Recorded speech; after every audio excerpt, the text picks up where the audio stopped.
Hey, road crew! Hold on tight because today's story is one you'll never forget. From a very young age, Helena had learned that beauty was power. Her reflection in the mirror was like a spell, alluring, hypnotic. Wherever she went, she left eyes entranced and smiles shattered. She dreamed big, jewels, crystal glasses, satin sheets. But what she didn't know was that the price of that glamour might be paid with something far more valuable than money: her sanity. It was on a strangely silent night in the ballroom of a charity event that she met Nicholas. His eyes had an undefinable color, something between amber and pitch black, as if they held memories too ancient to be human. His presence was magnetic, but there was something disturbingly unshakable about that man. Helena, of course, didn't notice, or perhaps she chose not to. Nicholas was the kind of man who seemed to have the world in his hands, and the secrets of the underworld in his pockets. Within a few weeks, she was pulled into his orbit: luxurious trips, isolated mansions, private parties, with guests who seemed more like figures from a fever dream than from high society. And then came the wedding. A discreet ritual in an old mansion surrounded by a dense forest, a place not even GPS could find. That's when things began to change. First came the mirrors. Everyone in the house seemed to slightly distort her reflection, as if showing not the present, but what was yet to come. Then came the sounds, footsteps at night, even when everyone was asleep. Whispers behind the walls, calling her name with voices that belonged to no one she knew. But Helena clung to the idea that it was just a phase of adjustment.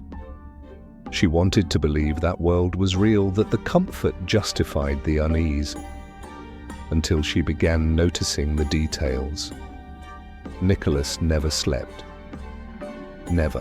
Whenever she woke up in the middle of the night, he was sitting in the same armchair facing the garden, motionless like a statue. With each dawn, he looked more worn down, as if time was consuming him in reverse. And then came the contracts, page after page filled with bizarre clauses. Some appeared to be written in a dead language, with symbols that caused nausea if stared at for too long. Nicholas claimed they were just security measures. But security for whom? As the months went by, Helena stopped seeing the outside world. The windows were always covered with heavy curtains. Her phone was replaced with an old model without internet. The household staff never spoke, and when they did, they seemed to recite memorized phrases as if their souls had been taken long ago. It was during a stormy night that Helena discovered the first locked door in the basement, and behind it, something that should not exist, something that whispered her name without having a mouth. From that moment on, the terror was no longer psychological. It became physical, dense, alive, but the question remained: what exactly was Nicholas? And why, even in fear, couldn't Helena leave? Now completely cut off from the world she once knew, Helena began to realize that the house she lived in was much more than walls and windows. It was an organism, a living being, hungry, that seemed to breathe through the cracks, feed on her energy, and subtly shift when no one was looking. One night, she woke up with the sensation that someone, or something, was caressing her hair. When she opened her eyes, she saw only the curtain fluttering, though there was no wind. On the floor, tiny footprints, but made by hands. Bare hands, as if something crawled using its fingers, circling the bed. From that point on, the days began to blur. The sense of time dissolved like smoke. There was always the same dinner served, the same sunset tinting the windows, even if the clock read midnight. Sometimes hours passed between one blink and another. Sometimes she blinked and was in a different room, with no memory of how she got there. Nicholas, for his part, remained impassive. The perfect host. Cold, polite, controlling. He knew everything she did. When she tried to open the front door with a hidden key, he appeared behind her without making a sound. He simply said, "There's no more outside, Helena. Everything that exists is in here." She began to doubt her own mind. Was she going insane, or was that the intention?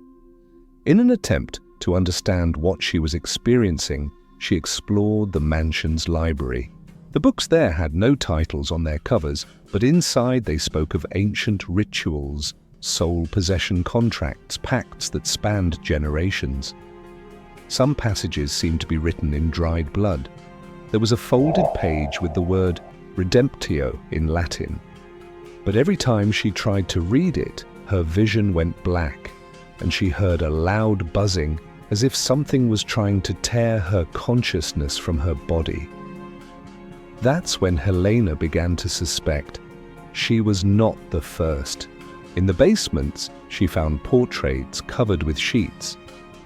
When she removed them, she saw women, all stunning with lifeless eyes, all eerily similar to her.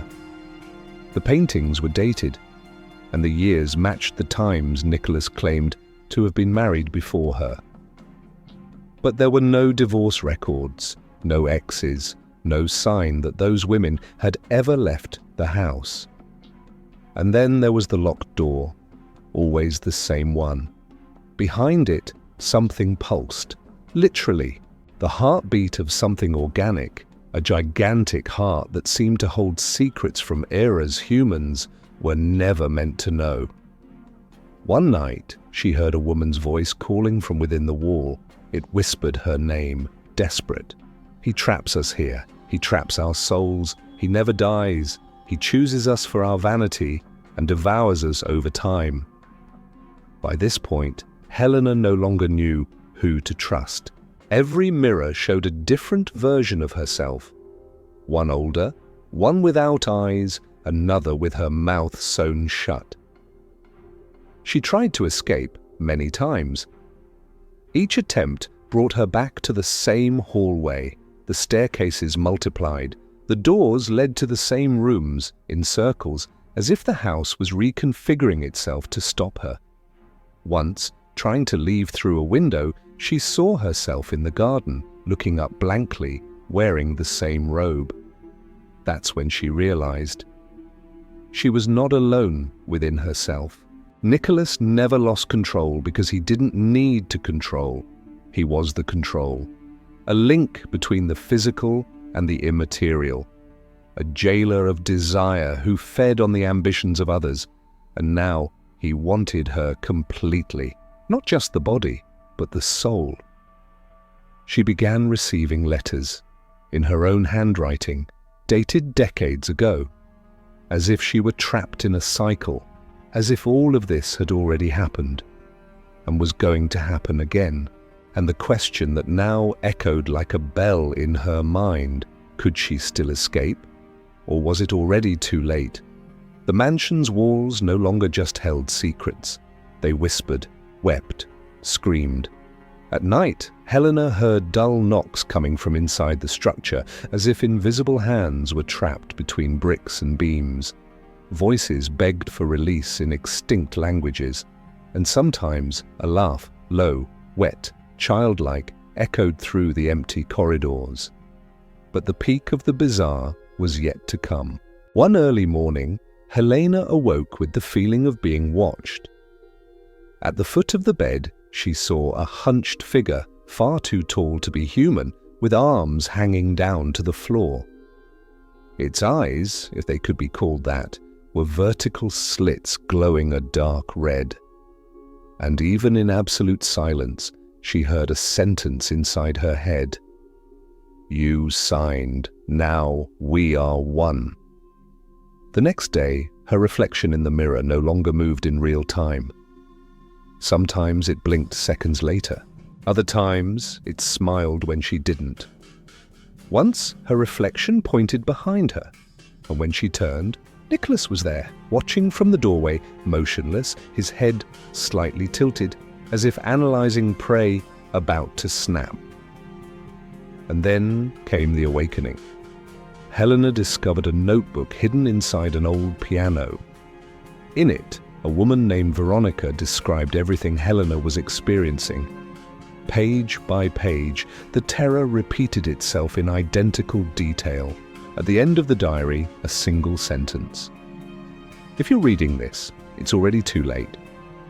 But maybe there's still time for someone after you. At that moment, Helena understood. Nicholas was not a man. At least, not anymore. He was the vessel of an ancient entity, a creature that inhabited human bodies for decades, perhaps centuries, feeding on the life force of vain, ambitious women obsessed with power. Women like her. Each one who entered that marriage signed more than wedding papers. They signed a pact, a possession contract. The house was a sanctuary for that entity. The portraits weren't just records, they were seals. Each face there was a soul still trapped, fueling the cycle. The locked room, the pulsing heartbeat, it was all part of a continuous ritual, a cycle of attraction, domination, and spiritual consumption. And the most terrifying part, some of them were still there. Yes, Helena began seeing figures wandering through the halls. Women with blurred faces, no identity, muttering incomprehensible things. Some crawled on the ceiling, others just stood in the corners of rooms as if awaiting orders. And then came the cruelest revelation. One night, Helena looked into the mirror and saw nothing. No reflection. For the first time, she understood what it meant. She was already partially consumed. Her soul was being erased, replaced. The void inside her was growing, and with it, an unknown force began to settle. She felt hunger. Hunger for control. Hunger for power. Hunger for continuation. Was this the next stage, or was there still a way out? Helena's reality was no longer measured by hours or days, but by fragments of consciousness. She now perceived what the others could not. The true horror wasn't Nicholas. It was what she was becoming. The transformation was slow, silent, perverse. It began in the thoughts, small internal concessions, tolerating control, accepting the rules, ignoring the voices. Then came indifference. Helena no longer cried, no longer dreamed. She couldn't remember the smell of the streets, her mother's voice, the taste of rain. And then one day, seeing one of the spectral women in the corridor, she felt pity. And then nothing. But it was in that emptiness that the spark reignited. She remembered Veronica's diary, the final sentence, the possibility that maybe someone after her could still be saved, and she decided she would no longer be a pawn in Nicholas's game. Helena planned the impossible, to reach the heart of the house, the forbidden room, where the entity pulsed, where the cycle was maintained. On a night when the mansion seemed to be asleep, guided by the voices of whispers, which now sounded more like warnings than threats, she found the key. Not a physical key, but a gesture. An act of complete defiance of the pact. Burning her own reflection, she shattered all the mirrors, destroyed the portraits, tore the contracts with her bare nails. With that, the house groaned, vibrated, screamed like a wounded beast. In that moment, she knew. Nicholas didn't control the house controlled Nicholas. The entity manifested as a shadow oozing from the walls, condensing into a misshapen form made of overlapping faces, fragmented voices, limbs that multiplied and dissolved. And there, before that horror, Helena didn't back down. She faced the monster with the one thing it couldn't comprehend, the refusal to continue the cycle. She spoke, not with her voice, but with her soul. And she said no. The entity screamed, the chandeliers exploded, the walls bled, and finally, silence. When she awoke, Helena was in the garden. The mansion behind her, aged in ruins, overtaken by vines and silence. There was no sign of Nicholas, nor of the others, nor of anything. Had she escaped, or had she been set free? In the days that followed, she tried to return to her old life. But the world felt false. The people hollow. The mirrors still returned delayed reflections. And sometimes she still heard the laughter, the hunger, the calling. The terror hadn't ended. It had only changed form. And now, every time someone gets too close to Helena, she pulls away, out of fear, out of guilt, with the certainty that it is still inside her, dormant, waiting for the next vain soul, the next one to dream of luxury, the next one to ignore the signs, the next one to sign. Do you still believe every dream of luxury comes without a price? This is not just Helena's story. It's a dark portrait of many who trade freedom for the promise of comfort, who ignore the warnings, who sign contracts without reading the hidden clauses. After all, what would you be willing to give up to have everything you desire? If you've made it this far, congratulations. Few have the courage to stare horror in the face and keep watching. Comment now. I made it to the end. I'm persistent. I will overcome. That way, I'll know you're someone who faces fear head-on, and that you're ready to uncover the secrets the world tries to hide. And don't stop here. Watch now the two videos on screen. One reveals the most macabre pacts ever recorded in history. The other shows you the subtle signs that you may be manipulated by something not human. Be careful what you wish for. Sometimes the price is you.